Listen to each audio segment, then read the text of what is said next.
오늘 우리에게 주신 하나님의 말씀 로마서 11장 1절에서 12절까지의 말씀입니다. 한 절씩 교독하도록 하겠습니다. 그러므로 내가 말하노니 하나님이 자기 백성을 버리셨느냐? 그럴 수 없느니라. 나도 이스라엘인이요 아브라함의 씨에서 난 자요 베냐민 지파라. 하나님이 그 미리 아신 자기 백성을 버리지 아니하셨나니 너희가 성경이 엘리야를 가리켜 말하는 것을 알지 못하느냐? 그가 이스라엘을 하나님께 고발하되 주여 그들이 주의 선지자들을 죽였으며 주의 제단들을 헐어버렸고 나만 남았는데 내 목숨도 찾나이다 하니 그에게 하신 대답이 무엇이냐? 내가 나를 위하여 바알에게 무릎을 꿇지 아니한 사람 7,000명을 남겨두었다 하셨으니 그런즉 이와 같이 지금도 은혜로 택하심을 따라 남은 자가 있느니라. 만일 은혜로 된 것이면 행위로 말미암지 않음이니 그렇지 않으면 은혜가 은혜 되지 못하느니라. 그런즉 어떠하냐? 이스라엘이 구하는 그것을 얻지 못하고 오직 택하심을 입은 자가 얻었고 그 남은 자들은 우둔하여졌느니라. 기록된 바 하나님이 오늘까지 그들에게 혼미한 심령과 보지 못할 눈과 듣지 못할 귀를 주셨다 함과 같으니라. 또 다윗이 이르되 그들의 밥상이 올무와 덫과 거치는 것과 보응이 되게 하시옵고 그들의 눈은 흐려 보지 못하고 그들의 등은 항상 굳게 하옵소서 하였느니라. 그러므로 내가 말하노니 그들이 넘어지기까지 실족하였느냐? 그럴 수 없느니라. 그들이 넘어짐으로 구원이 이방인에게 이르러 이스라엘로 시기나게 함이니라. 그들의 넘어짐이 세상의 풍성함이 되며 그들의 실패가 이방인의 풍성함이 되거든 하물며 그들의 충만함이리요. 아멘. 할렐루야. 수요일 저녁 주 앞에 나와 말씀을 배우시는 성도님들을 주님의 이름으로 환영합니다.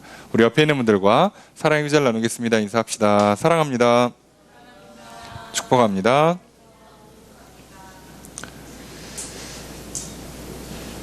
이 시간 주 앞에 나와 말씀을 배우시는 성도님들에게 주님의 크신 은혜가 함께 있기를 주의 이름으로 축복합니다. 오늘 말씀은 로마서 11장 1절에서 12절까지의 말씀입니다.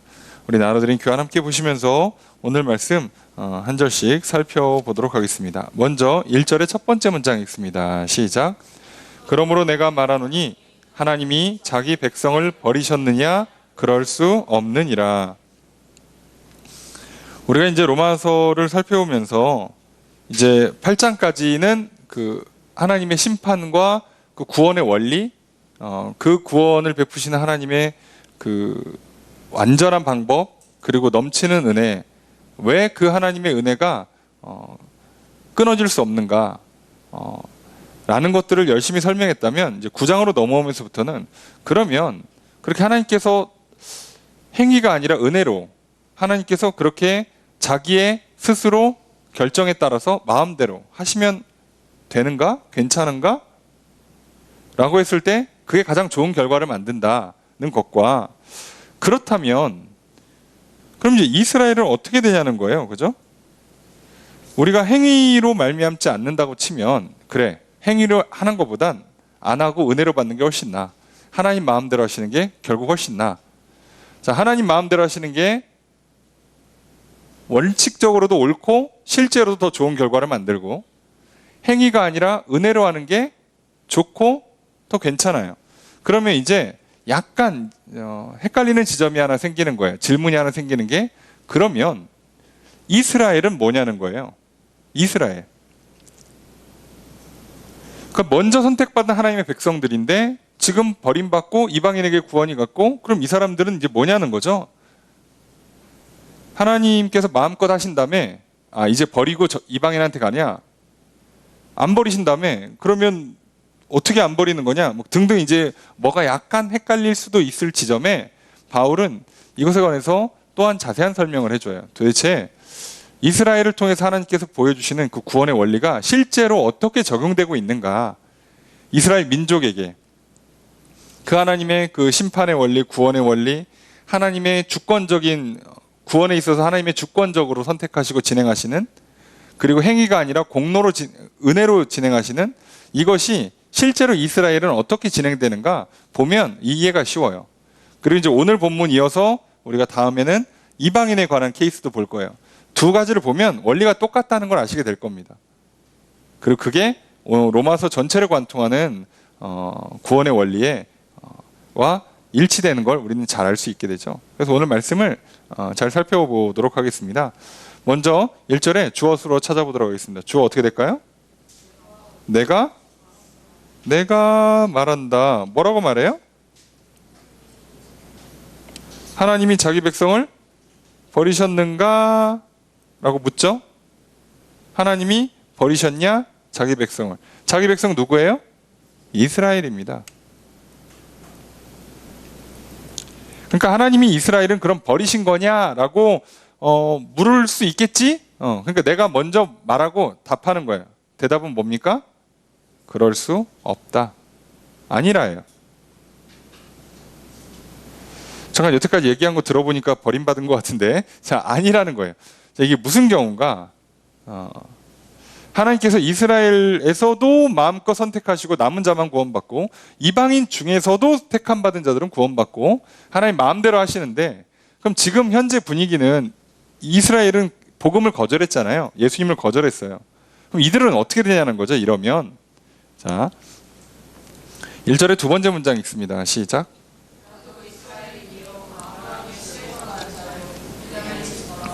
주어서로 어떻게 될까요? 나도 이다. 뭐래요? 나도 이스라엘 사람, 나도 아브라함의 후손, 또 베냐민 지파. 그러니까 잘 생각해 보면, 아니 이스라엘이 전부 다 버림받았다 해도 지금 당장 이 복음을 전하고 있는 내가 이스라엘 사람이에요. 바울 한 사람만 살아남을 리는 없잖아요. 그렇죠.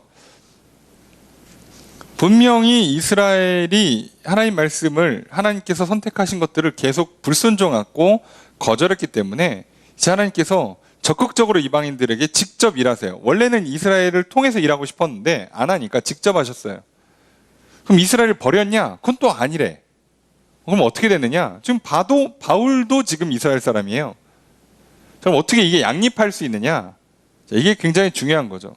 우리도 지난번에 살펴본 것처럼, 아니 하나님의 은혜로 구원받아요. 은혜로 구원받아요. 자, 그래서 그 은혜로 구원받아서 의롭다함을 얻었어. 그리고 그 보증으로 성령을 주셔.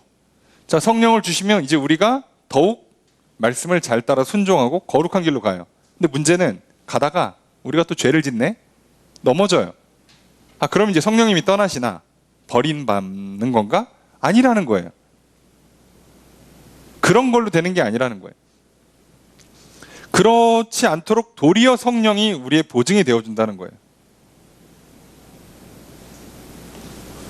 우리가 가장 조심해야 되는 건, 그죠? 우리의 마음 깊이, 게다가 그것을 말과 행동으로 하나님을 부인하는 지점으로 내려가면 사실상 그쯤 가면 위험해요. 거기는 다시 돌아오기 힘듭니다. 근데 그것만 아니라 그러면, 뭐 우리식으로 표현하면 잠깐 교회 안 나오고, 그죠?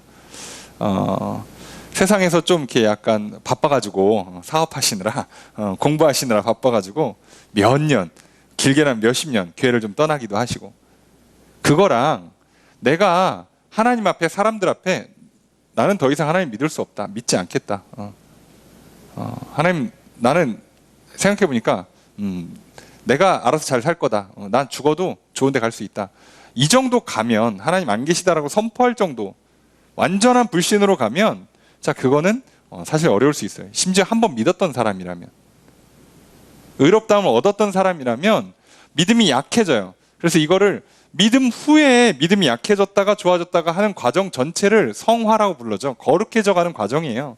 이 과정이 굉장히 울퉁불퉁한 사람이 있고, 그래도 좀 스무스하게 잘 가는 사람이 있지요. 상황에 따라 다르고 개인에 따라 다 다르지만 결국은 이 성화의 과정에서 일어나요. 그러니까 이 성화하는 과정에서도 우리는 늘 회개를 하죠.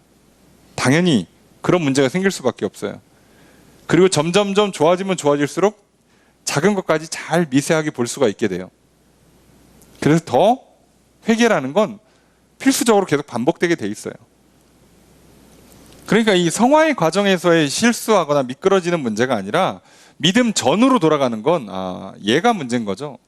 얘는 이쯤 되면 은혜를 중단하세요. 성경의 표현대로 하면. 은혜가 중단되면 어떻게 되는지 아시죠? 여기 이제 성경을 쭉 보셔서 알겠지만 은혜가 중단된다는 표현은 하나님이 은혜를 안 베푸시는 거예요. 그럼 어떤 현상이 일어날까요? 아무도 나한테 복음을 전해주지 않아요. 아무도 나를 위해서 기도하지 않아요. 심지어 성령님도. 자, 그러니까 이쯤 가면 왜 희박한지 아시겠죠? 다시 돌아올 방법이 없어요. 저분이 끊어놨기 때문에. 자, 그런 케이스가 있기는 있어요. 없다고 말 못해요. 예, 있기는 있어서 조심하셔야 되는데, 예, 얘도 상당히 드문 케이스죠. 제가 볼 땐 드문데, 요즘 한국 교회를 보면 또 꼭 드물다고 말할 수도 없는.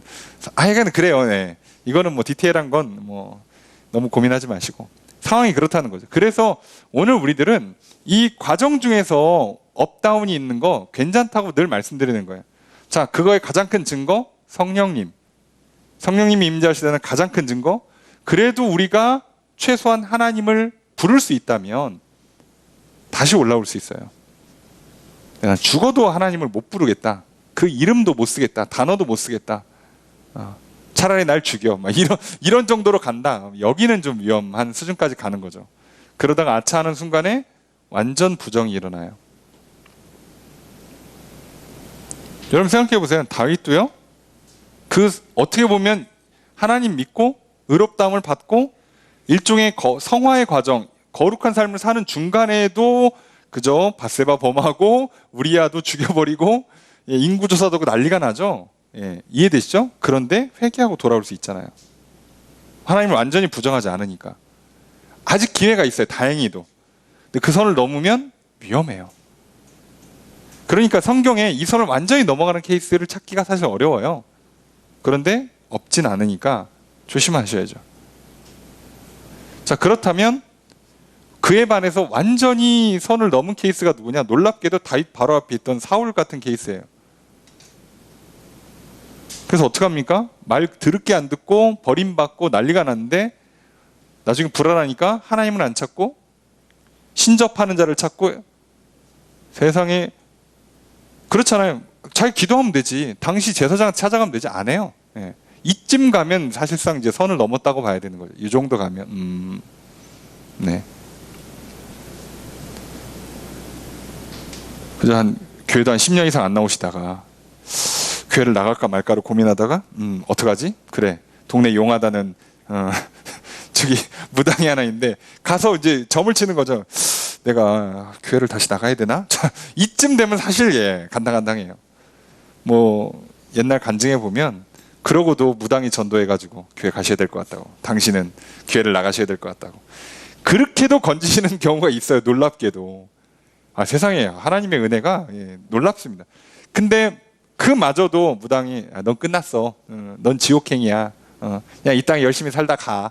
자, 이래 꼭 그 말을 듣고 그래, 나 그냥 막 살다 갈 거야. 자, 이쯤 가면 이제 빠이빠이가 되는 거예요. 은혜가 중단되는 케이스가 있어요. 이걸 진짜 조심하셔야 돼요. 자, 그러니까 오늘 우리들이 자꾸 헷갈리는 거예요. 하나님이 은혜를 베푸셔서 구원받는다는 거에 있어서 도대체 우리는 뭐냐는 거죠. 우리는 뭐냐? 예. 우리는 뭐냐? 사실상 구원은 다 따지고 보면 하나님이 다 주관하시는 거예요. 그럼 하나님 혼자 하시냐라고 말하기에는 너무 압축이 됐어. 하나님 혼자 한다고 말하면 오해가 너무 커요. 그럼 우리 가만히 있어도 되네? 가만히 있으면 안 돼요. 근데 우리는 별로 할 게 없다며. 할 건 없어요. 하나님이 하시는 건데 가만히 있으면 안 돼. 이걸 하나님이 혼자 다 하신다라고 말하기에는 너무 압축이 되는 거죠. 그래서 비슷한 예를 도대체 뭐라고 설명해 여러분들이 이해하기가 쉬울까를 이제 많은 학자들도 고민하고 또 실제로 현장에 나와 있는 목회자인 저도 고민할 거 아니에요. 뭐가 있을까? 그러면 여러분들이 죽기 일부 직전에 이제 오늘 저녁마저 굶으면 사실 죽어. 거의 죽게 생겼어. 자, 벌써 한 3, 4일 굶었어요. 오늘 저녁도 못 먹으면 죽는데, 자, 오늘 저녁 드디어 먹을 수 있는 기회가 생겼어요. 그런데 이걸 어떻게 얻었냐? 갑자기 누가 찾아오더니 이렇게 삐쩍 골았냐고. 이러다 죽게 생겼다고. 내가 밥을 차릴 테니까 우리 집에 들어오라고. 그래서 들어갔어. 기다리라고, 내가 밥을 차릴 테니까. 밥을 기다렸어. 밥을 차려줬네. 근데 벌써 희말탱이 없어가지고 수저도 못 들어. 떠다 먹여줬어요. 자, 근데 이 사람이 뭘 해야 돼요? 결국은 입은 열어야 돼요. 그래서 살았어. 그래서 그날 밤 음식을 먹고 살았어요. 자, 이 사람이 살아났죠. 이걸 은혜로 산 거예요. 한 게 하나도 없어. 근데 굳이 했다고 하면 그 집에 들어간 거, 입을 열어서 받아 먹은 것 정도를 했어요. 자, 이걸 했다고 말해야 되냐?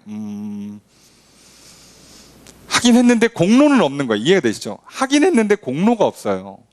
이것만 기억하세요. 하긴 하셔야 되는데 공로가 없다고요. 무슨 얘기냐면 안 하면 죽어요. 그 집에 안 들어가서 그 사람이 떠먹여줄 때 입을 안 열면 죽어요. 그런데 내가 아무 집이나 들어가서 입 벌리고 있다고 다 나한테 떠먹여주진 않아요. 이 차이를 아시겠어요? 그러니까 하나님과 우리 사이의 관계는요, 하긴 해야 돼요. 근데 공로가 없어요. 이게 값어치로 인정받지 못해요. 사람들이 여기를 헷갈려 하시는 것 같아요. 여기를. 이걸 헷갈리시는 것 같아요. 요 차이만 기억하세요. 자, 우리의 행위는 무조건 필요합니다. 이거를 자꾸 많은 사람들이 협력한다고, 동역한다고, 공로가 될 거라고 착각을 하는데, 구원의 여정에서 내가 자꾸 뭘 한다고 생각하는데, 왜냐하면 실제로 말과 행동을 하니까 그럴 수 있어요. 하지만 이게 아무 효과가 없다고. 내가 아무리 열심히 살아도 천국은 못 간다고요. 하나님이 손 내밀어 주지 않으면. 근데 하나님 손 내밀었을 때 그 손을 안 잡으면 또 못 가요. 그러니까 잡긴 잡았어. 내가 뭘 한 것 같지만 실제로 공로가 없는 행동을 하고 있기 때문에 그래서 사람들이 많이 헷갈려 하시는 것 같아요. 자, 이해되시죠? 실제로 구원에 직접적인 효력이 없는 행동이지만 그 행동을 해야만 돼요. 자, 그래서 이것을 성경은 항상 뭐라고 표현한다고요? 영접한다, 듣는다, 받는다 라는 단어로 써 있어요. 이거가 우리가 정말 잘해야 되는 거예요. 자, 그러니 오늘 우리가 해야 되는 가장 첫 번째, 마음을 활짝 여시고 귀를 열고 들으세요. 그죠?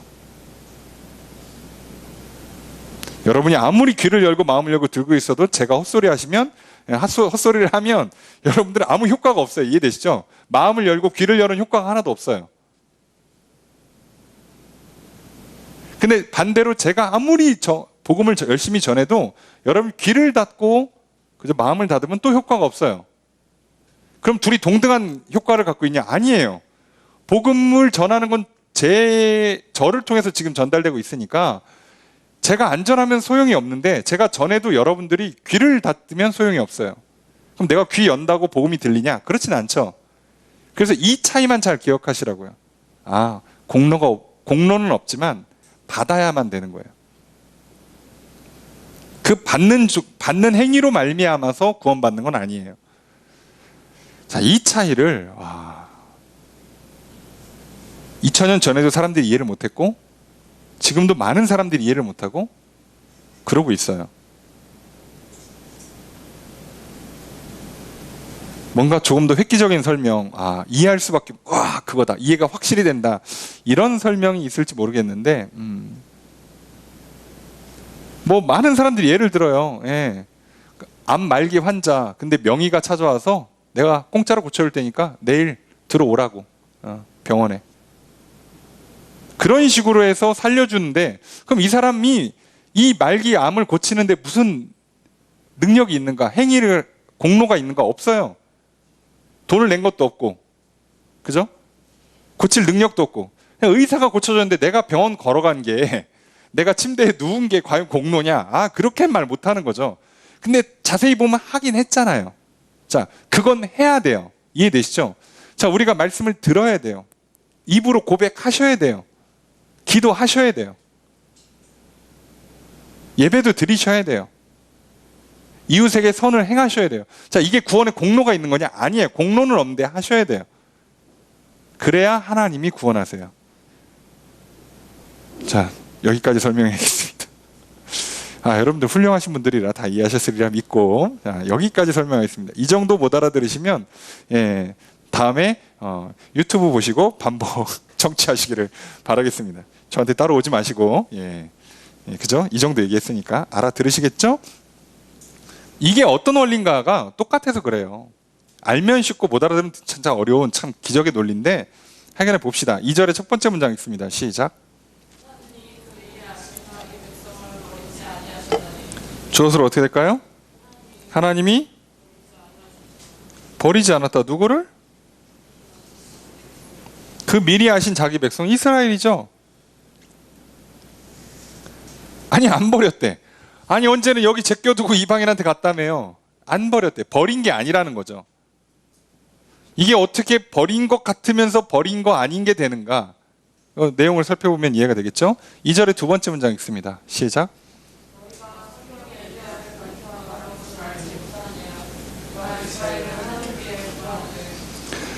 자, 주어수로 어떻게 될까요? 너희가 모르냐라고 물어봤어요. 그죠? 알지 못하냐라고 물어봤어요. 뭐를? 성경이 엘리야를 가르쳐 말한 것. 성경에 엘리야에 관해서 기록되어 있는 그거 모르냐라고 물어봐요.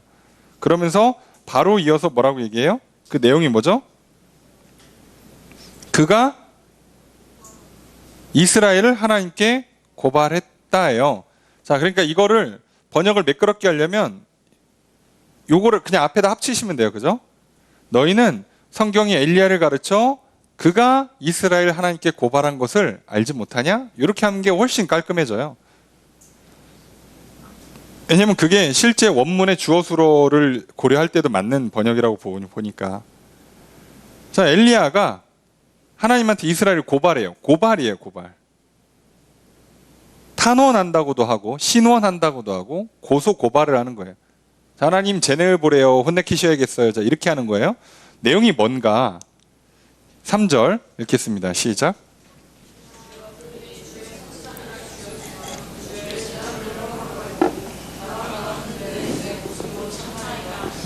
주어수로 어떻게 될까요? 그들이에요. 그들이. 그들은 누구예요? 이스라엘. 예. 엘리야 당시 이스라엘 백성들이에요. 자, 이스라엘이 어떻게 했다? 죽였다. 헐었다. 헐어버렸다. 그 다음에 찾는다. 자, 누굴 죽여요? 선지자들을 죽였어요. 뭐를 헐어버렸어요? 제단들을 헐었어요. 그리고 뭐를 찾아요? 내 목숨. 내 목숨도 찾아요. 아니 이스라엘 잠깐 이 정도 하면 완전 반역 아닙니까? 하나님 입장에서는. 그러니까 고발하는 거죠. 하나님 이들이 지금 선지자는 죽이고 제단은 헐어버리고 나 하나 남았는데 나도 죽이려고 합니다. 이렇게 얘기하는 거예요. 나 하나 남았는데 나도 죽이려고 합니다. 라고 하는 거예요. 그래서 하나님 좀 어떻게 해달라고 얘기하는 거죠. 그게 무슨 얘기예요? 얘네 심판해달라고 얘기하시는 거예요. 자, 그런데 4절의 첫 번째 문장 읽습니다. 시작. 주어수로 어떻게 될까요? 그죠? 대답이 무언가. 그죠? 대답이 뭔가. 성경에서 엘리야가 하나님께 그렇게 탄원의 기도를 드렸을 때 그러면 대답이 뭐라고 왔느냐? 4절의 두 번째 문장 읽습니다. 시작.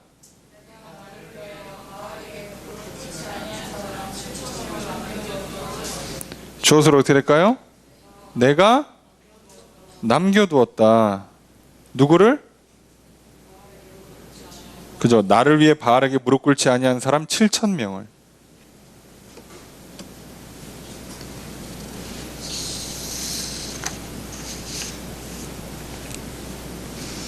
자, 생각해 보세요. 누가 남겼다고요? 내가 남겼다고요. 내가 나를 위해서 남겼다고요. 하나님이 말씀하시는 거예요. 하나님이 내가 남겼대요. 자, 어떤 사람? 바알에게 무릎 꿇지 않는 사람, 우상 숭배하지 않는 사람. 그럼 이게 누구에게 무릎 꿇어요? 하나님께 무릎 꿇는 거죠. 하나님을 섬기는 사람을 몇 명이나? 7,000명을. 아니, 세상에. 지금 엘리야 선지자입니다. 아시겠죠? 선지자가 이스라엘 보면서 뭐라고 한탄하고 있어요? 다 죽고 나만 남았어. 이제 하나님 믿는 사람 나밖에 없어. 근데 나도 죽게 생겼어. 살려주세요라고 했더니 하나님 뭐래요? 아니야. 나는 나를 위해서 바알한테 무릎 꿇지 않은 사람을 7,000명이나 남겨놨어. 이 7,000이라는 숫자가 놀라운 숫자예요. 우선은 7을 썼다는 것 자체가 단순히 7,000이라는 숫자도 뭐 정확한 숫자를 의미하지만 7,000명이라는 걸 의미할 수도 있지만 7,000명이면 상징적으로는 굉장히 많은 사람이라는 뜻을 가져요. 7이라는 숫자가 갖고 있는 그 긍정적인 의미 때문에 완전을 뜻하거든요. 그러니까 7,000을 의미하면 단순히 그냥 사람들 머릿수 다 세서 7,000명이라는 뜻도 되겠지만 실제로는 굉장히 많은 사람을 남겼다는 의미이기도 해요. 뭐가 됐든 간에 실제로 7,000명도 상당히 많은 사람이에요. 상징적으로 7,000이면 더 많다는 얘기고요. 그러면 지금 엘리야는 자기 혼자밖에 안 남았다고 그러고 있는데 엘리야한테 뭐라고요? 아니야, 7,000명이나 남아있어. 그 좁은 나라에 7,000명 남았는데 엘리야가 한 명도 못 찾았어요. 나만 있는 것 같다고 지금. 그래서 뭐라고요? 죽게 생겼습니다. 하나님, 나를 버리지 마십시오. 이렇게 기도하고 있는데 아니야, 남아있어. 자, 하나님 절대 이스라엘 버리지 않아요. 놀랍지 않습니까? 다 미쳐 돌아가는 것 같은데 그 와중에 살아남은 사람이 있다니까요. 이걸 잘 기억하셔야 돼요. 왜요? 하나님이 은혜를 베푸시니까요. 여러분, 오늘날 이 시대가 아무리 미쳐 돌아가도요, 그래도 아무리 소수이라 할지라도 사람들은 하나님 앞에 제대로 섬기고 하나님을 믿고 나아가는 사람들은 있어요. 왜요? 하나님이 은혜를 베푸시니까요. 하나님이 은혜를 거두신다? 그러면 사실상 거의 종말이 가까이 왔다고 보시면 돼요. 굳이 은혜를 안 베푸시면서 시간을 끄실 이유가 없잖아요. 하나님 입장에서도. 온 세계를 향해 은혜를 거두셨다? 그럼 그냥 죽으란 얘기지. 사실 우리 입장에서 하나님 은혜 아닌 게 어딨어. 그렇잖아요. 은혜 아닌 게 어딨냐고. 우리 삶에 정말 세세한 것 하나하나까지 하나님의 은혜 아닌 게 어딨냐고요. 근데 그걸 끊어버려? 전 세계에 다 끊어버려? 그럼 사실상 종말이에요. 그래서 하나님은 자, 그런 일이 사실 없어요. 7,000이라는 게 인구 대비로 치면 적을 수는 있지만 엘리야 입장에서 굉장히 많은 숫자란 말이에요. 우리도 마찬가지예요. 전 세계 인구를 따지고 볼 때 하나님을 진짜 섬기고 믿는 사람들은 적을 수 있지만 내가 볼 때는 옆에를 봐도 없고 동네를 봐도 없고 이 나라 봐도 몇 명 없는 것 같고 그런 거에 비하자면 꽤나 많은 숫자가 하나님을 제대로 믿고 있을 거라고요. 지금도. 어디인가 구석구석에서. 그래서 자, 5절 말씀 함께 읽습니다. 시작.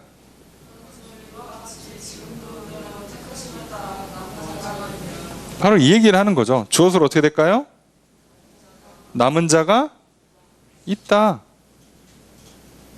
항상 있다는 거예요. 그렇게 택하심을 받고 은혜로 택함 받아서 살아남아 있는 사람, 믿음을 지키고 있는 사람이 지금도 있다는 거예요. 엘리야 시대뿐만 아니라 바울의 때에도, 그리고 바울의 때뿐만 아니라 지금 우리의 때도 똑같아요. 지금도예요. 지금도. 그러니까 그죠? 은혜로 택하심을 받은 사람이란 뜻이잖아요. 이게 늘 있는 거예요. 하나님의 은혜가 거두어지지만 않으면 버림받아 보이는 것처럼 이스라엘 내에도 남은 자가 있고요. 하나님께서 이스라엘 선택하시니까 이방인들은 선택하지 않는 것 같아도 이방인 중에 또 남은 자가 있고요.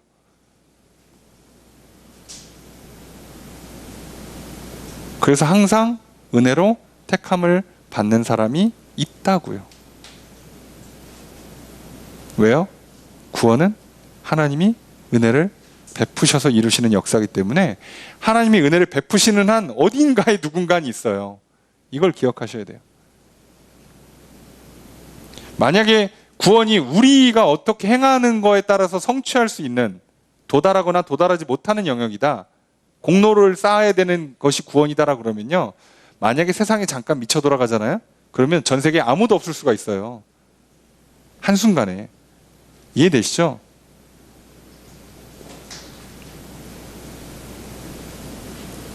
여러분 보세요. 우리 1차, 2차 세계대전 난 거 보세요. 한순간에 유럽이 미쳐 돌아가고요. 전 세계가 미쳐 돌아가요.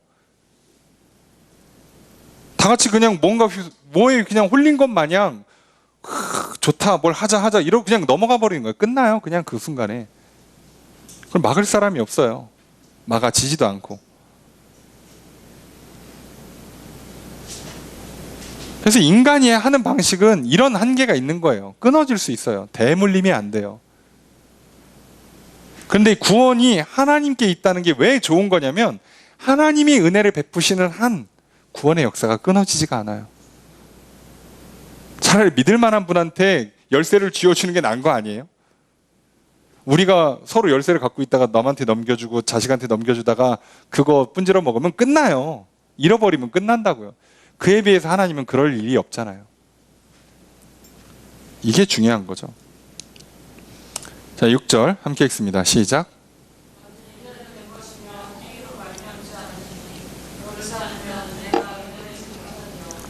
주어서 어떻게 될까요? 조건은 붙었지만 결과적으로 은혜가 아니다라는 뜻이거든요. 은혜가 아니다. 어떤 경우에? 예. 행위로 말미암지 않아야 되는데 그게 아니래. 그러면 행위로 되는 거라면 은혜는 더 이상 은혜가 아니에요. 그죠? 행위로 될 거였으면 뭔 은혜야. 내가 하는 거지. 예. 아니 생각해 보세요. 아기가 동화 마냥 그죠? 그 펠리컨인가요? 이렇게 물어다가 우리 엄마 아빠 집에다가 똑 떨어뜨려 놨고 엄마 아빠가 어이구 이렇게 문 열었더니 아기가 있네. 그래 앞으로 오늘부터 너는 내 자식으로 하자. 그리고 뭘 먹여주고 재워주지 않아도 지가 알아서 해. 갓난아이가 어려서부터 잘 걸어다니면서 예, 밥해 먹고 옷 바느질해서 옷 하고 그럼 나중에 커서 부모님의 은혜라고 할 게 없잖아요. 예. 자기가 다 했는데 뭐 자기가 알아서 태어나서 그죠? 자기가 알아서 와서 집도 내가 정하고 부모도 내가 정하고 예. 와서 애가 알아서 먹고 알아서 크고 다 했어. 그러면 그냥 같이 살아서 즐거웠습니다. 그리고 그냥 가는 거지 뭐 나중에. 그런데 부모 뱃속에서 태어나고 부모가 먹여주고 재워주고 입혀줘서 내가 살아서 어른이 됐잖아요. 그 사이에 내가 뭘 할 수 있냐고. 할 수 있는 게 없어요. 근데 굳이 따지면 할 수 있는 게 하나 있죠. 먹는 거, 듣는 거. 자, 이걸 안 하면 그 아이는 죽어요. 만약에 나중에 어른이 됐는데 엄마 아빠 제가 어려서 잘 받아 먹어서 고마운 줄 아셔야 됩니다. 덕분에 이렇게 훌륭한 자식으로서 이렇게 효도도 받으시고 고마운 줄 아시라고 이러면요 아시죠? 예, 예. 그래요. 아마 요즘 같은데 그런 거 영상 하나 찍어서 올렸다가는 이 나라에서 발붙이고 살지 못할 거예요. 이해가 되시죠? 분명히 내가 입 벌려서 먹었는데 공로는 없다고요. 그 일에 대해서 내가 음식을 사기 위해서 돈을 벌었나 음식을 만드는 수고를 했나 한 게 없어요. 근데 그걸 안 하면 죽긴 죽어. 해야만 사는데 내가 살기 위해서 뭔가를 했지만 사실상 공로라고 말할 건 없는 거예요. 내 공은 없어. 내 업적은 없는 거예요. 만약에 미쳤으면 그 얘기는 하겠죠. 내가 잘 받아 먹은 걸 감사한 줄 아시라고 부모님. 이런 아들이 어딨냐고 이런 딸이 어딨냐고 자식 잘 두셨다고 잘 먹고 잘 커가지고 이렇게 훌륭한 자식이 됐다고 이러면 예, 맞아야죠. 예, 교육이 안 되죠. 더 이상. 어떤 차이인지 아시겠어요? 이게 우리가 뭔가 하긴 하지만 왜 공로가 없는가? 이렇게밖에 설명이 안 돼요. 그래서 우리가 다 철들면 은혜구나. 그리고 이제 자식 키워보면 알잖아요. 은혜구나. 근데 우리 인간의 문제는 뭐예요? 은혜로 컸고 나도 은혜로 키웠는데 항상 큰 것들이 뭐라고 그래? 맨날 불평과 불만과 원망과 심지어 은혜가 아니라 자기 공로래. 이게 문제인 거잖아요. 그때 부모가 얼마나 화가 날까? 저게 내가 너를 낳느라고 기르느라고 그 난리를 쳤는데 자기가 잘 컸대. 심지어 뭐 막 나가면 뭐라 그래? 해준 게 뭐가 있냐고. 이 비수를 꽂으면 사실 좀 맞아야죠. 그런 건 말로 하면 안 돼요. 좀 때려야 돼요. 예. 그렇잖아요. 근데 그게 인간사에 너무 당연하게 많이 빈번하게 일어나고 있어요. 이 시대만 있는 게 아니라 옛날도 있어요. 개념 없는 사람은, 철없는 사람은 늘 있었어요. 그렇게 말하다가도 철들면 아이고 내가 왜 그랬을까 죄송합니다 그러잖아요. 우리 똑같아요. 하나님을 향한 믿음이 없을 때는요, 우리가 자꾸 뭘 했다고 생각하고 할 수 있다고 착각하는 거예요. 그리고 믿음을 갖고 구원을 얻으면 아는 거죠. 전부 다 은혜구나. 와, 사실상 내가 한 건 그냥 입 벌려 받아먹은 것밖에 없구나. 듣고 고개 끄덕인 것밖에 없는데 됐어. 하라는 대로 잠깐 해본 것밖에 없는데 구원해 줄게. 그게 공로가 될 수 없다고. 여러분, 그러다 실수 하나만 하면 지옥이에요. 그건 공로가 아니라니까.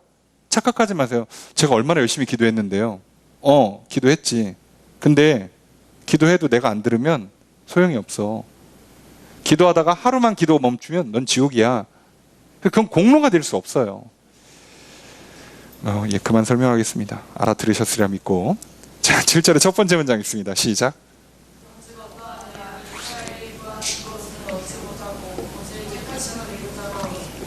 저것을 어떻게 될까요?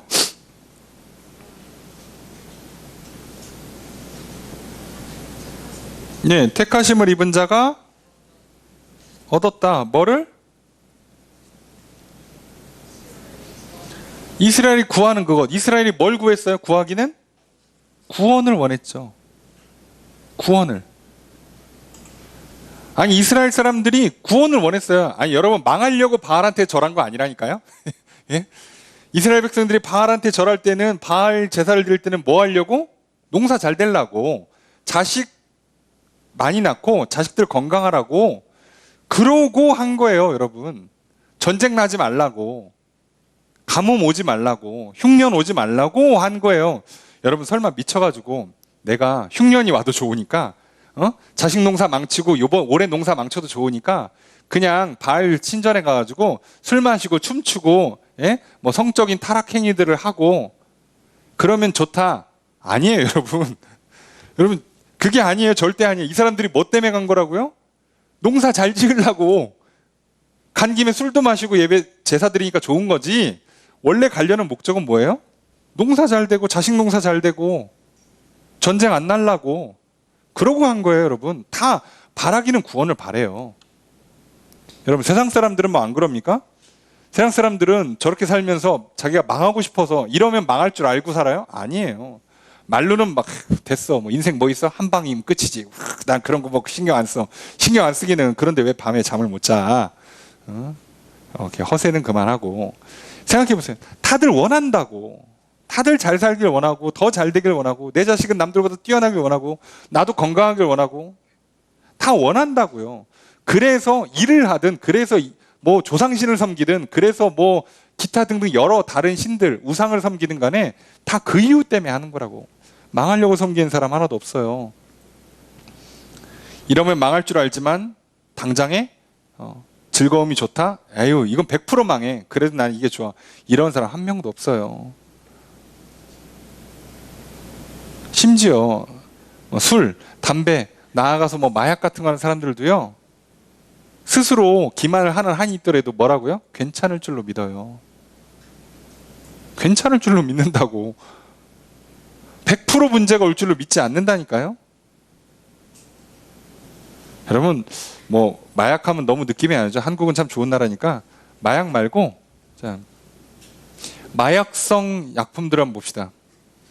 마약성 약품은 크게 두 가지가 있어요. 몸에 살을 빼주는 것과 몸에 살을 찌워주는 게 있어요.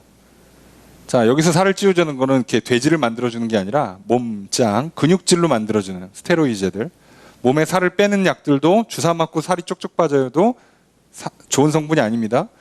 여러분, 그런데 그거 맞고 살을 빼든 다이어트해서 슬림한 몸매를 만들든 아니면 그 약을 먹고 근육질의 몸매를 만들든 이 사람들이 다 뭐 하려고 하는 거예요?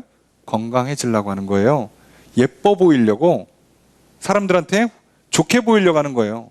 근데 그거 먹으면 몸에 안 좋다는 거 몰라요? 아니죠. 알면서도 외면한다고 계속. 근데 이 사람들이 미쳐가지고 이게 몸에 안 좋은 걸 부작용이 있다는 걸 뻔히 알면서도 저거는 특수한 사람들 아니면 많이 하는 사람들 한테만 해당하는 거고 나한테는 해당 안 되라고 믿으면서 되고 싶은 거예요. 건강해지고 싶고 예뻐지고 싶고, 예? 근육질이 되고 싶은 거라고요. 바알 숭배하는 사람은 똑같아요. 사실 하나님 믿는 우리도 똑같다고요. 그거에선 다른 게 없어요. 근데 문제는 누구만 이걸 얻을 수 있다고? 하나님이 택한 사람들만. 이게 중요한 거예요. 하나님 택한 사람들만. 이건 내가 결정할 수 있는 일은 아니에요. 물론 하나님의 선택에 맡기는 게 가장 많은 사람들에게 가장 좋은 결과물을 가져오지만 저 사람이 무조건 된다 안 된다를 내가 확인할 수는 없어요. 결정할 수 없어요. 나 자신도 결정할 수는 없는 문제예요. 하지만 가장 좋은 결과를 가져오긴 하죠. 그래서 이스라엘 백성들이 했던 그 수많은 방법들로 다 못 얻었어요, 구원을. 그리고 하나님의 선택을 받은 사람들만 구원을 얻어요. 이걸 잘 기억하셔야 돼요. 7절에 두 번째 문장 있습니다. 시작. 여기서 잘 보세요. 자, 남은 자들이라고 하면 헷갈리니까. 왜냐하면 남은 자들이 여태까지는 선택받은 자들이었잖아. 그죠? 그러니까 여기서 말한 남은 자들은 나머지예요. 나머지. 실제로는 선택받지 못한 자들이에요. 아, 왜 번역을 이렇게 했나 헷갈리게. 그죠? 예. 나머지라고 하면 이해되시겠죠? 나머지 선택을 못 받으신 분들은 어떻게 되느냐? 하나님께서 은혜를 안 베풀면 어떤 현상이 일어나는가? 자, 어떻대요? 남은 자들은 우둔해진다. 우둔해진다 그러니까 우리는 갑자기 멍청해지는 것 같죠? 예. 아, 야, 은혜를 못 받으면 멍청해지는구나. 예. 그게 아니라 여기서 직역하면 굳어진다요. 굳어진다. 딱딱해진다고요. 자, 그러니까 대충 어떤 느낌이신지 아시죠? 마음의 문이 굳어지고 귀가 굳어지고 눈이 굳어진다는 뜻이에요. 부드러워지지가 않고 열리지가 않는다고요. 굳어진다, 딱딱해진다, 이것은 교만하다, 독선적이다 가 되는 거예요. 안 들어요, 이제. 우리가 알고 있는 것처럼요. 예. 이사야 선지자를 통해서도 하나님 예언하시잖아요. 내가 나의 영을 넣어 그들의 굳은 마음을 부드럽게 하며라고 돼 있잖아요. 우리의 마음을 부드럽게 하는 것도요, 여러분, 내가 하는 게 아니에요. 아, 착하게 살아야지. 자, 안 됩니다. 하지 마세요. 차라리 그럴 바에는 하나님, 제 안에 착한 마음을 불어넣어 주십시오. 이게 훨씬 빨라요. 착하게 살아야지. 착한 생각. 자, 절대 안 돼요. 하지 마세요. 아니, 뭐, 그래요. 일시적으로는 될 수 있으니까. 네, 또 이걸 보고 또 반론하시는 분들이 있을까봐. 네. 그렇지만 안 돼요. 예. 그랬으면 세상이 이렇게 약해질 리가 없죠. 예. 그렇게 되는 게 아니라 그것조차도 하나님이 하시는 거예요. 자, 우리의 영적인 세계, 우리의 영의 문제는 영으로 푸는 거라고. 하나님의 영과 우리 영 사이에 일어난 일이지 우리의 몸이 우리 영을 만들지 못한다고 설명드렸잖아요. 예. 그러니까 맛있는 음식 먹으면 영혼이 기뻐 날뛰냐? 그렇지 않아요. 이해되시죠? 예. 그런 상관이 없어요. 아무 상관이 없어요. 그러니까 우리는 질병이나 어떤 전쟁이나 죽음을 코앞에 두고도 우리의 영혼은 찬양을 부를 수 있고요. 평안을 누릴 수 있다니까요. 따로 노는 거예요. 따로 사실상. 하지만 우리의 영이 우리의 생각과 우리의 의지와 감정과 우리의 몸을 방향을 틀어주잖아요. 100% 끌고 가지 못해요. 왜요? 물질 세계에는 한계가 있어요. 상황의 한계, 능력의 한계. 내가 내 영혼이 아무리 기뻐도 그죠? 몸이 병들어 있으면 웃으면서 막 노래 부르진 못해요. 아파가지고 이러고 있지. 계속 몸은 이러고 있지만 마음은 평안할 수 있어요. 영혼은 평안할 수가 있다고. 이해가 되시죠? 자, 그러니까 영혼의 문제는요, 하나님의 영으로 푸는 거예요. 근데 이거 어떻게 몸으로 푸냐고. 자, 그래서 무슨 짓을 해도 안 되는 거예요. 예, 안 되는 걸 이미 충분히 경험하시리라 생각을 하고 안 돼요. 그죠? 그 얘기를 계속 써 있죠. 8절 읽습니다. 시작.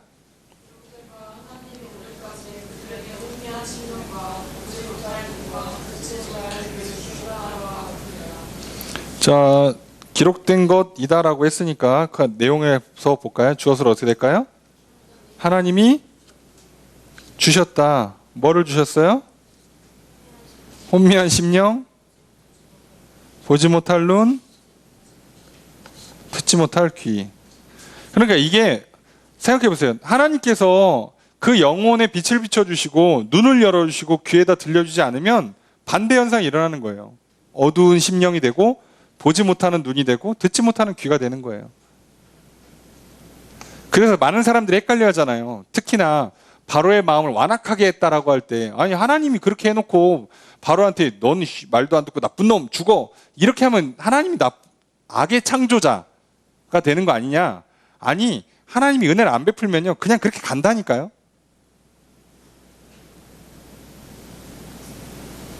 근데 은혜를 안 베풀면 그 바로가 별짓 다 해도 돌이킬 수가 없어요, 그 마음을. 그래서 그 짓을 해요. 결국 죄는 바로가 졌지 하나님이 졌나?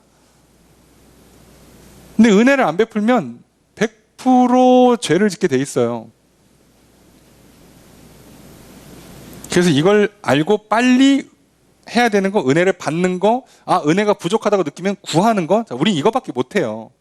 그리고 그거면 충분하고요. 또 반대로 얘기하면 잘 받고 잘 구하면 다 한 거예요. 우리 입장에서 할 거는 어떻게 보면.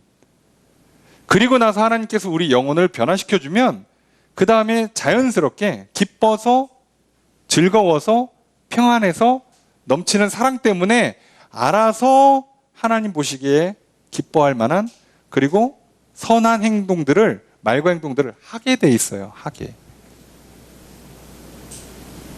그거는 뭐 억지로 막 쥐어짜서 하는 게 아니라 좋아서 하기 때문에 힘들지도 않고요. 그걸 알아서 잘 해요. 좋아서 하는 걸. 기뻐서 하는데, 사랑이 막 끌고 가는데. 바울이 우리가 주일날 살펴봤잖아요. 고린도 교회를 위해서 기도할 때 뭐라고 해요? 주님의 사랑이 나를 강권한다고 그랬잖아요. 나도 힘들어. 지금 바울도 힘들어 죽겠어요. 사역하는 것도 힘들고 여기저기 공격하고 고린도 교회는 자꾸 사고치고 나 욕하고 나 미워하고 회방하고 비난하는데 마음 편할 사람이 어디 있냐고. 그렇잖아요. 얼마나 괴로워. 그 괴로운 중에 고린도 교회를 기도해요. 예? 그래서 그냥 마음 같아서는 하나님 여기까지만 하고 그만하랍니다 이러고 싶은데, 하나님께서 사랑을 불어넣어 주니까 막 기도가 멈추질 않는 거예요. 편지를 쓰고자 하는 열정이 식질 않는다고 막 글을 쓰고 기도하고 막 사람을 어떻게 보낼까 하고. 그래서 고민하잖아. 계속 더 가야 되나? 아니면 디도 만나러 돌아가야 되나? 고민을 하잖아요. 오죽했으면. 그 힘들어 죽겠는데도 그걸 향해서 가잖아요. 그리고 가잖아요. 그게 어떻게 그냥 나오냐고, 사람이. 하나님이 주시는 거예요, 하나님. 그러면요, 해요. 몸은 힘들어 죽겠는데 오히려 해요. 예. 기쁨으로 해요. 결국 한다니까요. 그래서 우리 인생의 문제는 영혼의 문제라고요. 따지고 보면. 아니, 뭐 믿지 않는 사람들도 기본적으로 알잖아요. 인생의 문제는 생각의 문제다, 마음가짐의 문제다, 정신 상태다. 그 정도 다 알아듣잖아요. 근데 우리는 영의 문제라는 거예요. 하나님을 믿느냐 믿지 않느냐로 딱 인생이 결정 나버리는 참 단순한 싸움이에요. 자, 이렇게 돼요. 문제는 그게 뭐라고요? 오늘까지. 안 주면 끝이에요. 네, 답이 없어요. 안 주면 끝이에요. 이걸 알기 때문에 바울이 앞서서 뭐라고 얘기해요? 자기가 목숨을 바쳐서라도 내 동족에게 하나님 은혜가 그치지 않기를, 동족이 구원받기를 기도한다고 얘기한 이유가 이거예요. 방법이 없거든요. 하나님이 안 하시면. 그걸 알기 때문에 목숨 걸고 기도하는 거예요. 살려달라고. 잘 받으면 되는데 잘 안 받으니까 할 수 있는 건 구하는 것밖에 없거든. 그래서 열심히 구하는 거예요. 구하고 이렇게 편지를 써서 전하고. 그죠? 근데 우리가 믿지 않는 가족을 향해, 믿지 않는 친구와 믿지 않는 주변 사람 향해 뭘 한다고요? 기도하고 전하는 것밖에 할 게 없어요. 어떻게 방법이 없거든. 뭐 밥을 많이 사냐? 옵션이에요. 사도 그만, 안 사도 그만. 사면 좀 더 좋을 수 있겠지만 능력껏 하세요. 예. 억지로 하지 마시고, 괜히 그것 때문에 또 맘 상하지 마시고, 예. 기쁨으로 하세요. 그래서 이거밖에 없는 거예요, 우리한테는. 자, 9절 읽습니다. 시작.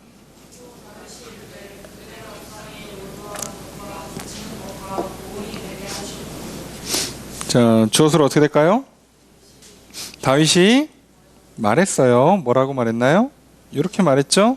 뒤에까지 더 있긴 한데, 자, 요청하는 거예요. 뭐뭐 하게 해주세요. 자, 뭐가? 그들의 밥상이 되게 해주세요라고 구했어요. 그죠? 뭐가 되게 해달래요? 올무, 덧, 거치는 것, 보응. 자, 봅시다. 밥상, 그들의 밥상, 그들의 식탁이, 여기서 말하는 식탁의 의미는 그들이 이 당시의 식탁의 개념은 식사 대접을 받는 걸 뜻하는 거예요. 그러니까 이들이 다윗의 원수들이죠. 다윗의 원수들이 다윗을 괴롭히고 다윗을 대적하고 심지어 하나님 믿는 다윗, 하나님을 섬기는 다윗, 하나님의 뜻을 따르는 다윗을 배적하면서 자기들 뜻대로 살고 우상 숭배하는 저들이 그 결과로 얻었다고 말하는 저 식탁. 쉽게 말하면 불법과 편법을 써서 돈 잘 벌고 그래서 호의호식하는 저들의 저 호의호식하는 삶이 도리어 올무, 덧, 거치는 것, 보응이 되게 해달라. 그냥 나쁜 정치인들, 나쁜 경제인들, 나쁜 연예인들 생각하시면 돼요. 자, 올무가 뭐냐? 그물이에요. 덧도 사실 함정 파는 거죠. 거치는 것 걸림돌이고요. 보응은 보응이라고 하면 좀 헷갈리지만 보복이라고 이해하시면 돼요. 보복당하는 거. 저들이 행한 거에 대해서 되갚음 당하는 거. 그렇게 되게 해달라는 거예요. 저들은 상으로 받는 결과물로 받아들이는 그 식탁이 오히려 저를 이런 것이 되게 해달라고 기도하죠. 10절 읽습니다. 시작.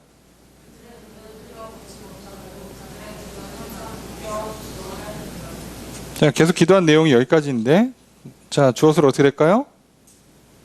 그들의 눈이 보지 못하게 해주세요. 그들의 등이 굽게 해주세요. 라고 누가? 다윗이 기도했어요. 원수를 향해서. 그래서 결국 어떻게 됐죠? 다윗은 왕이 되고 이들은 망했죠. 무슨 얘기예요? 다윗이 직접 원수를 갚았어요? 아니죠. 뭐 했다고요? 구했다고요. 기도했다고요. 그랬더니 그 기도를 들으시고 하나님이 어떻게 했어요?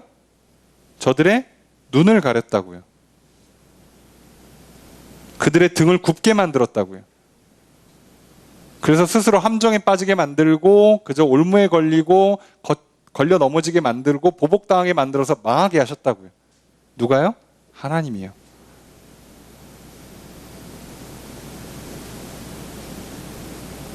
그러니까 반대로 얘기하면 바울은 지금 저 대적들이 무너져야 자기가 이 어려운 상황에서 구원을 받아요. 그럼 이 구원의 상황에서 이 대적들이 무너지는 과정, 그리고 결과적으로 내가 구원받는 거 누가 한다고요? 하나님이 하시는 거예요. 그런데 하나님의 은혜를 거절해버리면, 다윗의 반대편에 서버리면 어떤 현상이 일어난다고요? 이렇게 가려져요. 어두워져요. 못 본다니까요. 자, 이걸 잘 기억하셔야 돼요. 이스라엘 백성들이 하나님의 은혜를 받았잖아요. 아브라함 이하, 그죠? 다윗 이하에 이스라엘 백성들은 선택받았어요. 그리고 제사장 나라로, 거룩한 백성으로 선택받았어요. 그 은혜를 이스라엘 백성들이 버렸잖아요. 거절했잖아요. 받아들이지 않았어요. 그랬더니 결국 어떤 현상이 일어난다고요? 못 받아들이니까 받아들여야만 어떻게 해요? 구원을 얻을 수 있는데, 오히려 못 받아들이니까, 그걸 거절하니까 결과적으로는 당연히 어두워지고 굳어지고 못 듣고 그리고 이렇게 굽어서 망하는 길로 가는 거예요. 구원은 하나님이 하시는 거고, 그렇기 때문에 하나님께서 그 구원의 은혜를 베풀어 주셔야만 되는 거예요.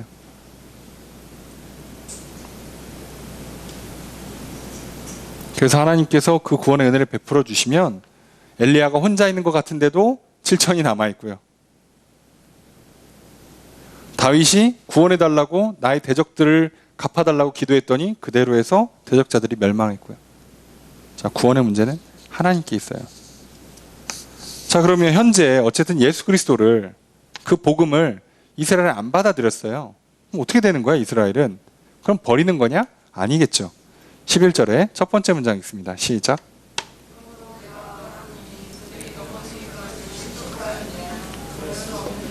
주어서 어떻게 될까요? 내가 말한다. 아까 1절처럼 또 말하고 문자 뭐라고 말해요? 그들이 실족한 건가? 라고 이제 질문을 던지죠. 실족, 헛디는 걸 말해요. 근데 여기서 말하는 건 헛디뎌서 넘어지는 걸 얘기해요. 자, 구원인데 헛디뎌서 넘어진다? 자, 그럼 탈락입니다. 네. 구원을 못 받는 걸 뜻하는 거예요. 이스라엘 백성은 이제 구원이 끝난 거냐? 하나님께서 이스라엘 백성들은 구원을 베푸시지 않는 거냐? 자, 대답이 뭐라고요? 그럴 수 없다. 아니라는 거예요. 그럼 이스라엘 백성들은 거절했으니까 그럼 구원에서 탈락? 아니라는 거예요. 그럼 뭐 하는 건지 11절에 두 번째 문장 있습니다. 시작.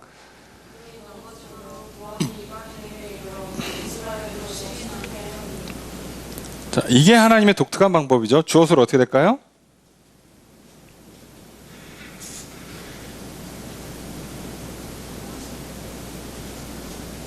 네. 구원이 이르렀다예요. 어디에? 이방인에게. 자, 당연히 그들이 완전히 끝나냐? 아니에요. 구원은 이방인한테 가요. 자, 간 이유가 뭐예요? 그들이 넘어져서, 이스라엘이 넘어져서 그게 이방인한테 갔어요. 그랬더니 이제 그게 다음 순환이 어떻게 되는 거예요? 이스라엘이 식이 나게 돼요. 잠깐만, 이거 원래 우리 건데. 잠깐만, 제가 누리면 안 되지. 저거 내 건데. 야, 저 장면을 내가 어디서 많이 본 것 같은데. 저 좋은 거 어디서 많이 봤는데. 저거였구나. 이제 보게 만들어주는 거예요. 여러분, 그러니까 하나님께서는요, 이 시기와 질투라는 우리가 갖고 있는 독특한 이 감정조차도 이렇게 쓰는 거예요. 옆에 사람이 기도하고 복 받잖아요. 그러면 우리한테 시기심을 주는 거죠. 좋은 의미에서. 뭐라고요? 같은 하나님 믿는데, 잠깐만, 쟤는 기도해서 받고 나도 기도해서 받아야겠는데. 자, 이렇게 만드신다고요. 원래는 내가 기도했으면 돼. 근데 내가 기도 안 하고 있다가 옆에 애가 기도하고 막 복 받는 걸 봐. 그럼 어떻게 된다고요? 나는 하나님 버리셨나? 하나님 내 기도는 이제 안 들어주나? 그게 아니라 나를 기도하게 만드는 거라고요. 아, 참 기도해야 되는구나.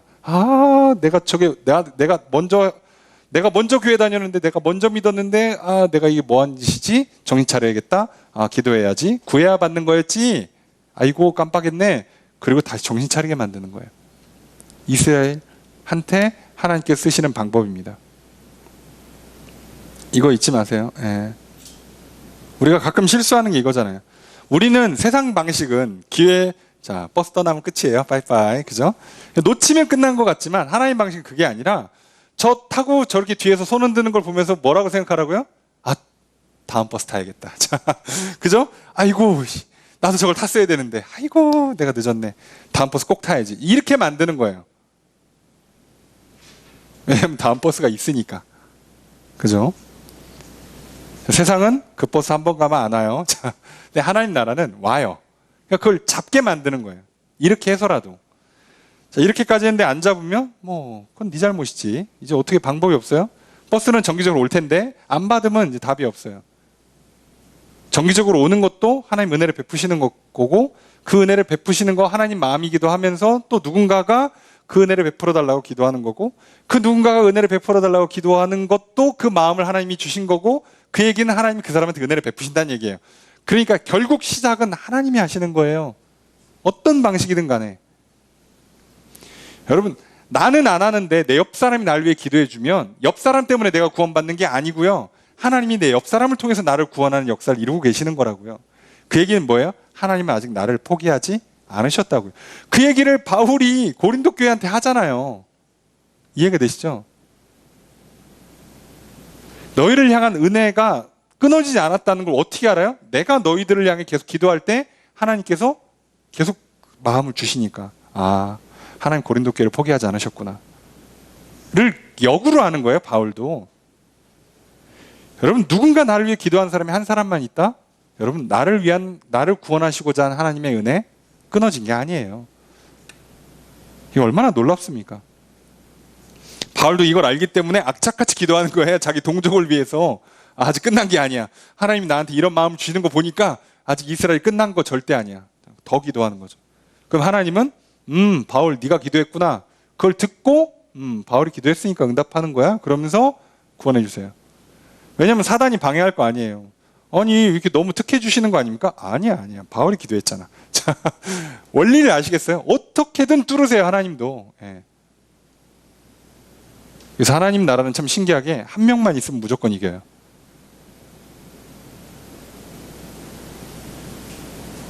그걸 믿는 거예요.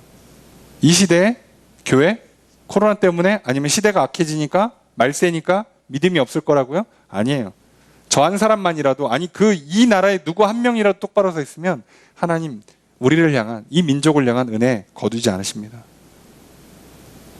무조건이에요.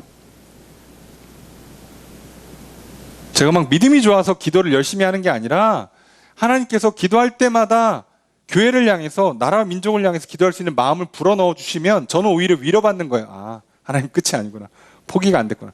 당장 눈앞에는 아무런 변화가 없고 눈앞의 현실은 앞이 캄캄하지만 끝난 게 아니라고요. 그러면 기도해야지 믿고 하나님 그걸 보시고 응답하시겠대잖아요. 그거예요. 그래서 바울이 안타까워서 하는 말이 12절이에요. 함께 읽겠습니다. 시작.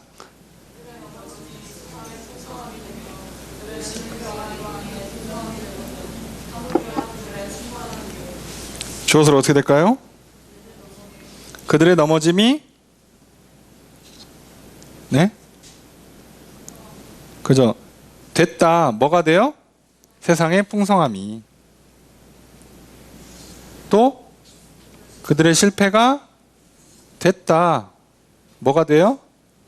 이방인의 풍성함이. 그렇다면 그죠? 그들의 충만함은 번역이 좀 이상한데 그들의 충만함은 얼마나 클까? 예요. 영어로 번역하면 how로 번역되는 문장이거든요. 얼마나 클까? 그들의 충만함이라면 어떠했을까? 그들이 충만했다면, 그들이 넘어지지 않고 이 은혜를 충만히 잘 받아서 잘 따라왔다면 이 풍성함이 얼마나 더 클까냐는 거예요. 그죠? 좀 문장 이해되십니까?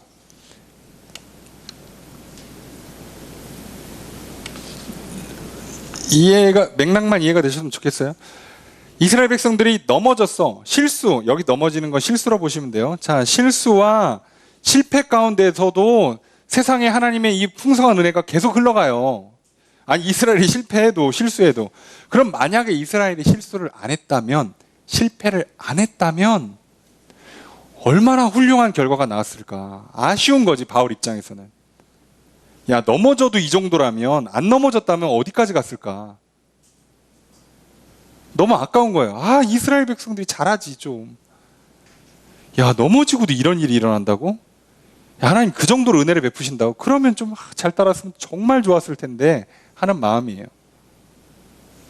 그리고 바울도 일부러 아쉬우라고 이제 뒤에 덧써요. 야, 니들이 잘했으면 얼마나 좋았을까? 응? 야, 이방인들이 그거 다 가져가면 얼마나 짜증나냐. 그거 원래 니들이 누리면서 보내줘야 될 거를 니들은 하나도 못 누리고 쟤네들이 얻고 있잖아. 그거 얼마나 좋은 걸 이렇게 못했어, 바보 마냥. 자, 이렇게 살짝 아쉬움 반, 약 올리는 거 반, 그죠? 성경의 표현대로 시기 나게 만드는 거예요. 그냥 네 거였는데 뺏겼어. 억울하지? 억울하라고. 억울하면 하시든가. 자, 이 얘기예요. 이게 참 아쉬운 대목이에요, 그죠? 오늘 대한민국이 그 어려운 시기에 정말 복음이 전파되고 하나님 잘 믿고 기도하고 그래서 정말 근래에 유례가 없을 만큼 놀라운 경제 성장과 발전을 이뤘고 복을 받아 누리고 있는데 오늘날 코로나 앞에 비춰진 우리의 신앙의 민낯은 얼마나 처참하냐고요. 부끄러울 정도로. 야, 이런 말도 안 되는 거의 이거는 진짜 무슨 토속신앙만 또 못하게 하나님을 믿고 있고, 제가 봤을 때는 그건 하나님이 아니지. 뭐 말씀도 없고 약속도 없고 그냥 자기들 하고 싶은 대로 하고, 그냥 돈 잘 벌면, 자식들 공부 잘 시키면, 병 고치면 그냥 만사 오케이예요. 뭐 밑도 끝도 없어. 뭐 옆에 사람 배려도 없고, 예? 그들에게 뭐 희생, 고생, 뭐 고난, 시련 이런 단어는 성경에 없어. 하여간에 그냥 뭐 무조건 다 좋아야 돼.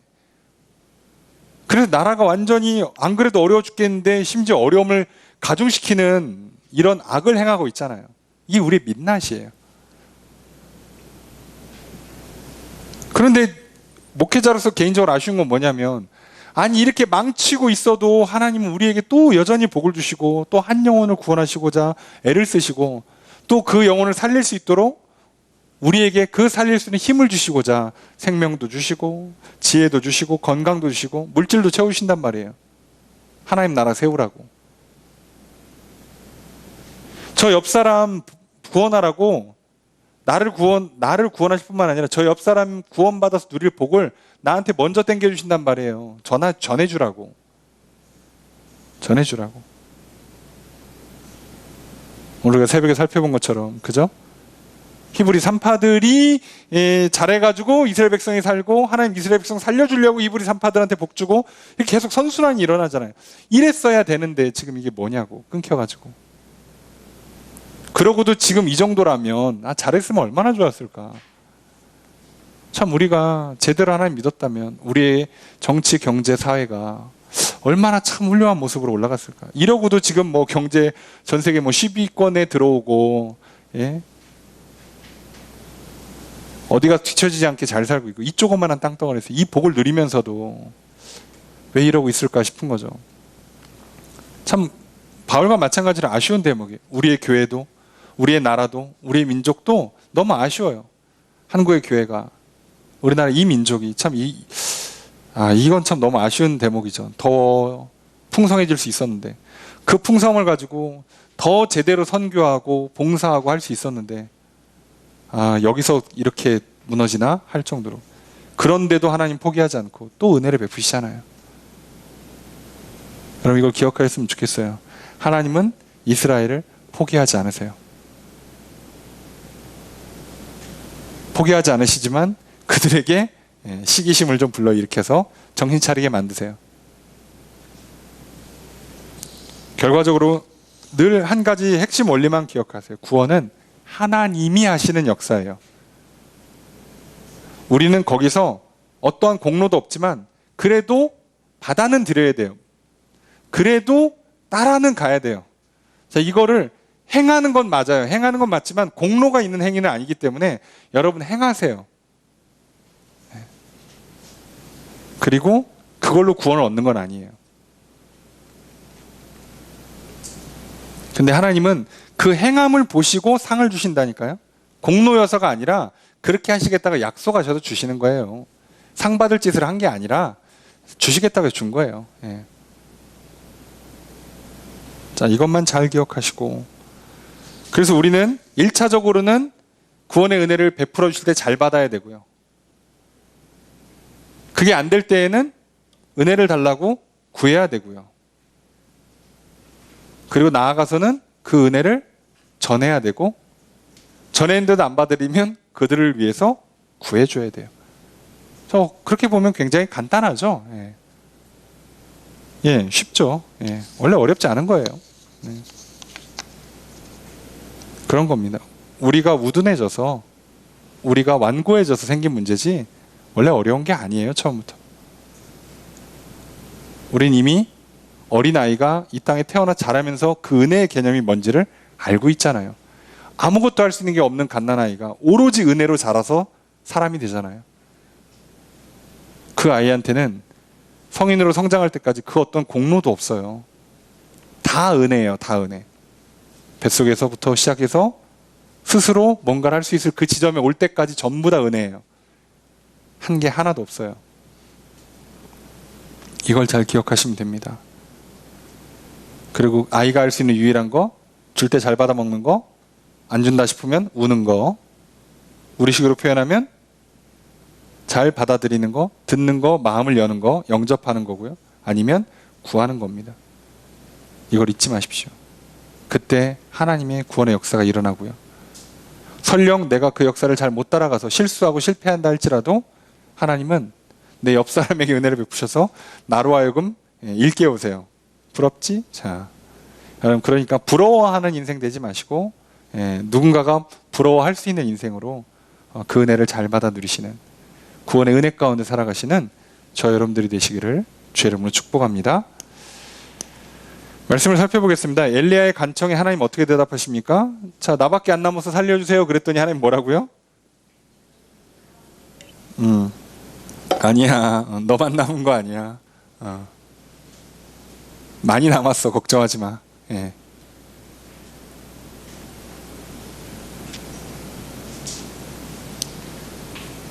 하나님께서 은혜를 베푸시면 이런 현상이 일어나요. 절대 혼자가 아닙니다. 나 혼자 신앙생활 하느라고 고분분도 한다고 착각하지 마세요. 누군가가 나를 위해서 꼭 기도합니다. 그렇지 않고는 나 여기 있지 못해요. 아니, 사람이 아니어도 성령님도 기도하시겠지만, 예수님 보좌 우편에서 기도해 주시겠지만, 그뿐만 아니라 오늘 내가 은혜를 받아 누린다면, 내가 오늘 예배의 자리에 나와 있고 하나님을 믿고 예수 그리스도의 이름을 부를 수만 있다면 최소한 한 명 이상 누군가 나를 위해서 기도하고 있어요. 그러지 않고는 이 역사는 안 일어나요. 그 얘기는 반대로 얘기하면 나도 누군가를 위해서 그렇게 기도해야 된다는 얘기이기도 하고요. 잊지 마십시오. 절대 혼자가 아닙니다. 개개인이 구원의 여정에서 막 고분분투해서 쟁취하는 게 아니라 하나님이 은혜를 베풀어 주셔서 일어나는 역사이기 때문에 무조건 은혜를 베푸시느냐 베푸시지 않느냐로 결정나는 거고, 베푸셨다면 나 혼자가 아니에요. 누군가 나에게 복음을 전했고, 누군가 나를 옆에서 격려해주고 있고, 누군가 나를 위해 기도해주고 있는 거예요. 절대로 그 일은 혼자 할 수 있는 일이 아니에요. 내가 행위로 구원받는 거라면 혼자 하는 게 맞아요. 도와주면 땡큐지만 안 도와줘도 혼자 해야 되는 거예요. 근데 은혜기 때문에 무조건 도와주는 사람이 있을 수밖에 없어요. 착각하지 마세요. 많은 사람들이 혼자 신앙생활 한다고 애쓴다고 막 힘들다고 그러시는 분들이 있는데, 그때마다 약간 제가 헷갈리는 게 도대체 누가 그렇게 가르쳤지? 어디서 그런 확신을 갖고 있는 거지? 여러분, 절대 혼자가 아니에요. 뭐 여러분들은 혼자 어렸을 때, 그죠?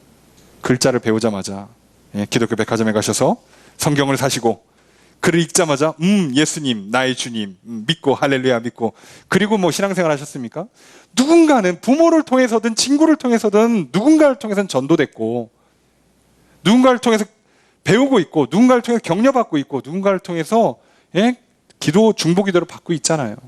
어떻게 혼자 돼요, 구원의 역사가? 근데 왜 혼자냐고 지금. 아니에요.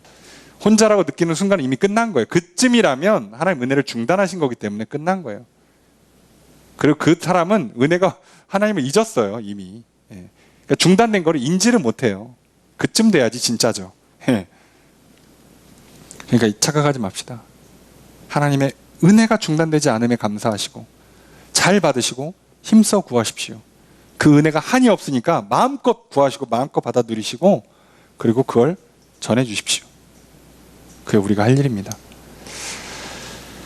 말씀을 정리해 보겠습니다. 바울은 질문을 던집니다. 하나님은 본래 자기 백성을 버리셨는가?